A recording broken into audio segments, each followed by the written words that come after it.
Bismillahirrahmanirrahim. Assalamualaikum warahmatullahi wabarakatuh. Syukur Alhamdulillah kita bisa berjumpa lagi di channel ini. Sholawat dan salam selalu dan tetap tercurahkan kepada junjungan Nabi besar Muhammad Sallallahu Alaihi Wasallam. Allahumma sholli ala Sayyidina Muhammad wa ala ali Sayyidina Muhammad.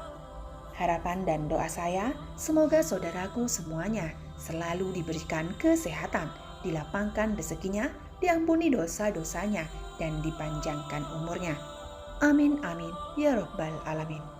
Sahabat beriman yang dirahmati Allah, mungkin kita semuanya pernah bertanya kepada diri sendiri, mengapa hidup kita seolah susah, rezeki terasa sangat jauh. Kesusahan demi kesusahan datang silih berganti, seolah hidup ini tidak berpihak pada kita. Sedangkan kalau kita memandang orang lain, seolah hidupnya mudah rezekinya, terlihat lancar, hidupnya pun terlihat bahagia. Lalu muncullah rasa iri yang dibarengi dengan pemikiran negatif, sehingga kita memandang curiga kepada orang lain tersebut.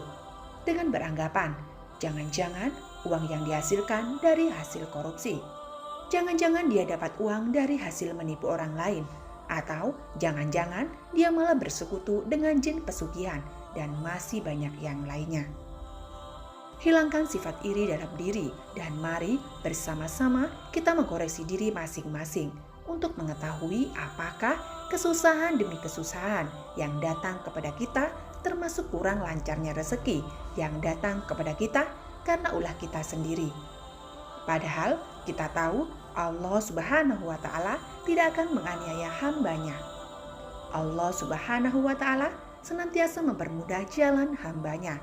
Tapi kenapa masih saja seolah rezeki sulit datang kepada kita? Sahabat beriman yang dirahmati Allah, perhatikan 9 hal yang akan saya sampaikan. Siapa tahu masing-masing dari kita masih ada yang melakukan hal-hal yang berikut ini. Yang pertama, apakah kita masih melakukan kemusyrikan atau berbuat syirik meski hanya dalam hati? Yang dimaksud syirik adalah menyekutukan Allah Subhanahu wa Ta'ala dengan sesuatu, bisa benda, tempat, manusia, dan lain sebagainya. Satu contohnya seperti ini.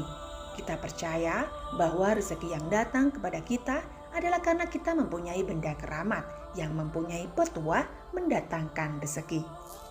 Padahal rezeki hanya datang dari Allah Subhanahu wa Ta'ala melalui apa yang dikehendakinya.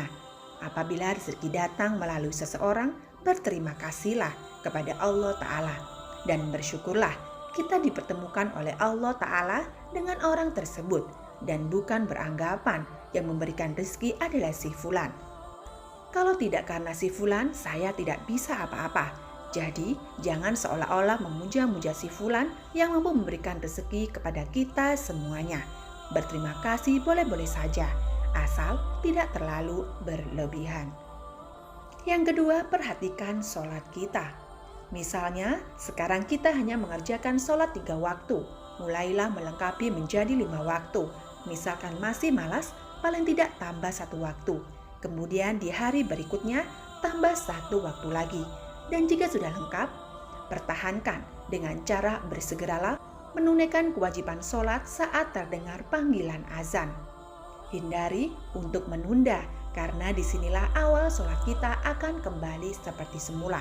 Luangkan waktu yang hanya 10 menit untuk menunaikan ibadah sholat, karena waktu luang kita semuanya lebih panjang dibanding mengerjakan sholat yang hanya butuh waktu kurang lebih 10 menit saja.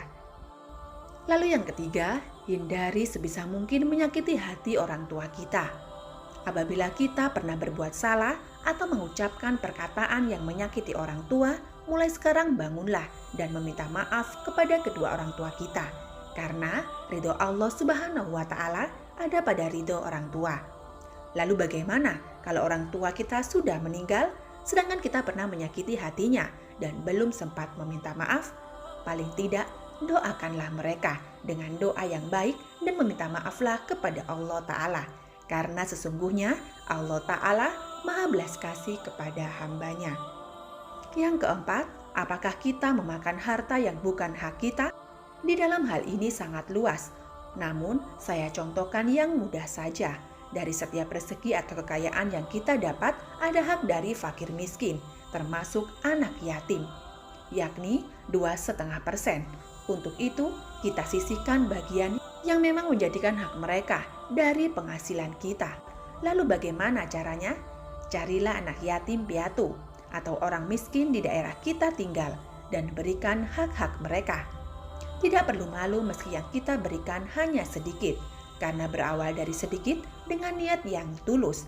Itulah awal kita semuanya akan ditambah rezeki yang berlimpah oleh Allah Subhanahu wa Ta'ala.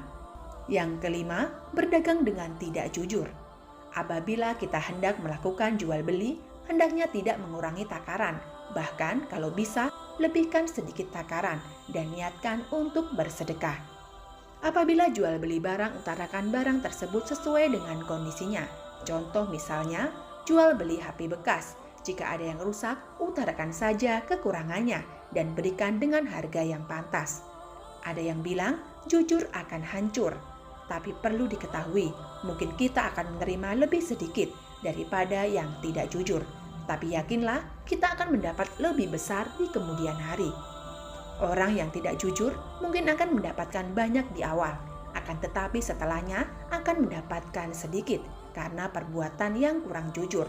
Untuk itu, saran kepada kita semuanya, jika sifat ini masih ada pada kita semua, mulailah sedikit demi sedikit kita hilangkan. Karena Allah Subhanahu wa Ta'ala Maha mengetahui apa yang kita lakukan. Yang keenam, apabila kita semuanya sudah berumah tangga, hindari untuk menyia-nyiakan atau menyakiti anak maupun pasangan hidupnya. Apabila kita merasa kesal dengan kelakuan anak atau pasangan kita, kalau bisa cobalah untuk mengkoreksi diri dulu. Kenapa pasangan atau anak kita belum mampu seperti yang kita inginkan? Lalu diskusikan bersama dan temukan akar permasalahannya. Apabila masih belum menemukan titik terang, berdoalah dan serahkan semua masalah kepada Allah Ta'ala untuk mencarikan cara yang terbaik sambil tetap berusaha.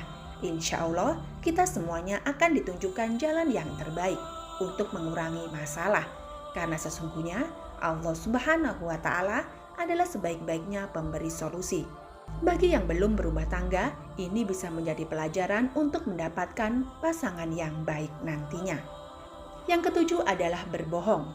Mungkin benar saudaraku, berbohong demi kebaikan, tapi perlu diingat, kebaikan yang dimaksud adalah kebaikan untuk siapa. Apabila kebaikan untuk diri sendiri atau orang lain secara sepihak, serasa itu kurang sesuai. Kenapa? Karena bisa merugikan orang lain yang kita bohongi. Dan sifat seperti itu membuat kita jauh dari rezeki Allah Subhanahu wa Ta'ala. Cara menghilangkan sifat berbohong tidaklah mudah, seperti membalikkan telapak tangan. Akan tetapi, kita bisa kurangi sedikit demi sedikit kebiasaan tersebut.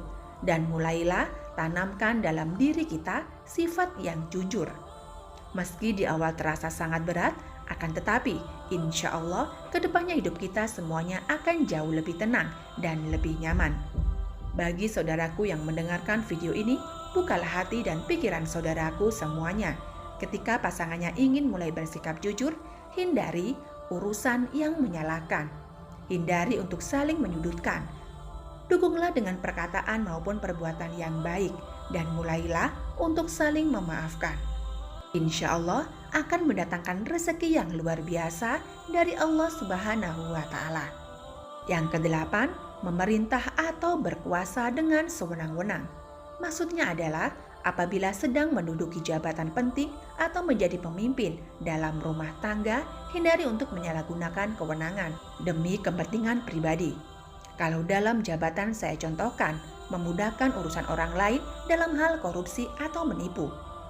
Seperti yang sudah saya katakan di awal, mungkin akan mendapatkan harta kekayaan yang banyak, akan tetapi pada akhirnya akan menyebabkan banyak masalah, baik di dalam rumah tangga maupun dalam hal kesehatan.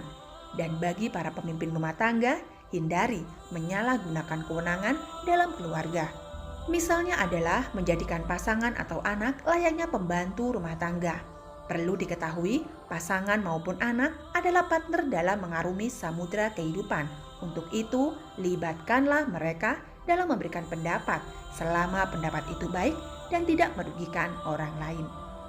Penyebab rezeki kurang lancar yang terakhir adalah pelit dalam mengeluarkan zakat atau bersedekah. Sifat ini bisa memicu kerezekian kita semuanya menjadi sulit. Di dalam hal ini, saya mengatakan hukum alam itu berlaku. Maksudnya adalah apabila kita mempersulit mengeluarkan sedekah yang menjadi hak mereka, maka Allah Ta'ala pun akan mempersulit rezeki yang akan datang kepada kita.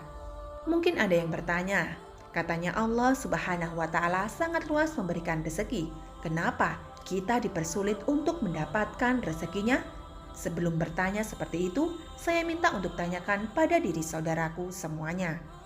Karena Allah Subhanahu wa Ta'ala berdasarkan prasangka dari hambanya.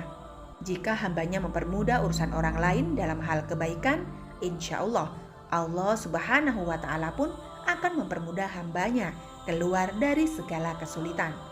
Ada pepatah yang mengatakan, apa yang kita tanam itulah yang akan kita tuai. Sahabat beriman yang dirahmati Allah, itulah 9 penyebab utama kenapa seolah rezeki sangat sulit datang kepada kita. Untuk itu, bagi saudaraku semuanya yang mendengarkan video ini, mulai sekarang dan seterusnya, hindari dan tinggalkan sebisa mungkin 9 hal-hal tersebut dan mulailah menanamkan kebaikan untuk menuai kebaikan pula. Wallahu a'lam bishawab. Demikian yang bisa saya bagikan, semoga bermanfaat untuk kita semua. Wassalamualaikum warahmatullahi wabarakatuh.